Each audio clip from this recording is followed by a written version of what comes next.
अभी आपको रिसेंटली जो मेरे साथ हुआ वो बता रही हूँ, फ्रीडम ऑफ एक्सप्रेशन लॉ में एक वाकया के बाद जो कुछ हुआ था और उससे पहले जो अपने अखबार में नहीं लिख सकती थी, कहीं और नहीं लिख सकती थी।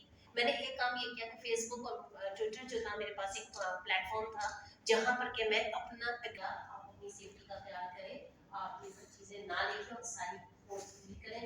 जो लोग मुझे फॉलो करते हैं फेसबुक पर, उनको पता होगा कि मेरी नौकरी के बाद जितनी भी पोस्ट थी वो मैंने उनको डिलीट किया। नहीं कर या फिर करेंगे तो आप लोग अपनी तरफ से वर्क प्लेस है। ये लड़ाई आप अपने इदारे में नहीं लड़ सकते, बाहर बैठ के हम एक इनफॉर्मल कोई ग्रुप बनाए पड़ा।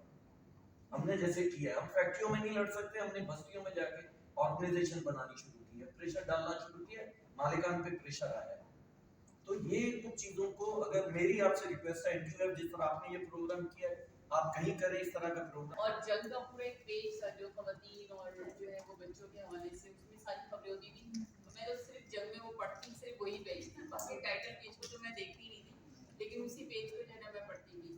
तो वो आहिस्ता आहिस्ता जो है ना वो खत्म होना शुरू हो गया, खवातीन के हवाले से जो खबरें थी वो खत्म होना शुरू हो गई। फिर अगर हम इलेक्ट्रॉनिक मीडिया को देखें तो वहाँ पे हर वक्त वो शादी, हर वक्त शादीशुदा लोगों की शादियां दोबारा। डिस्प्ले जितना अच्छा होगा उतना ज्यादा व्यूअर्स जो है उसको बात कहना चाहूँगी कि बात आ रही है कराची प्रेस क्लब की। तो वहाँ पर मुख्तलिफ इदारों के जितना हमारे जो मसाइल हैं वो हमारे मसाइल क्या हैं, हमारी सैलरी, क्योंकि हमारी सैलरी नहीं बढ़ती, गवर्नमेंट क्या कर है उसकी नहीं बढ़ती। तो हुकूमती सतह पर ये होना चाहिए कि जब गवर्नमेंट के एम्प्लॉयज़ की बढ़ती है तो कम अज़ कम प्राइवेट सेक्टर को भी उसका भी ध्यान रखना चाहिए।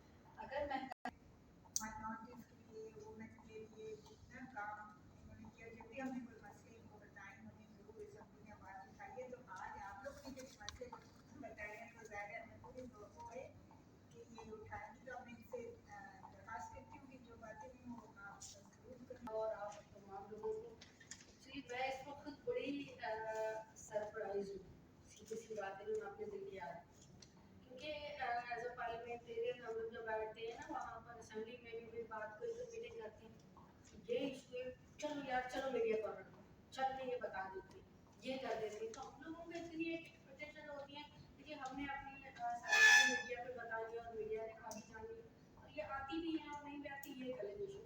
लेकिन मुझे बहुत हैरत हो रही है कि आप लोगों के अपने इतने ज़्यादा इशू हैं और इस कदर इश्यूज को मुझे इस वक्त जो अपनी फीलिंग ये आ रही है कि आपने इतनी देर के बाद ये सारी चीज़ें कही हैं। और मैंने, आप चाहे गवर्नमेंट साइड हो चाहे अपोजिशन साइड हो, आपके पास लोग आते हैं, तो आप लोगों ने, मैं नहीं समझती सॉरी कि आपने कभी इस तरह प्रॉपर वे में कोई चीज़ें कभी बताई नहीं है।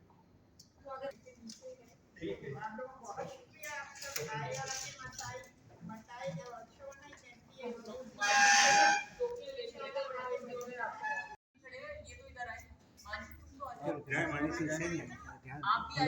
सही है। अच्छा, रिजवान साहब का चेहरा बता रहा है, वो शर्ट ही कैसे पहना हुआ ना, काला ब्लैक कलर का, इसलिए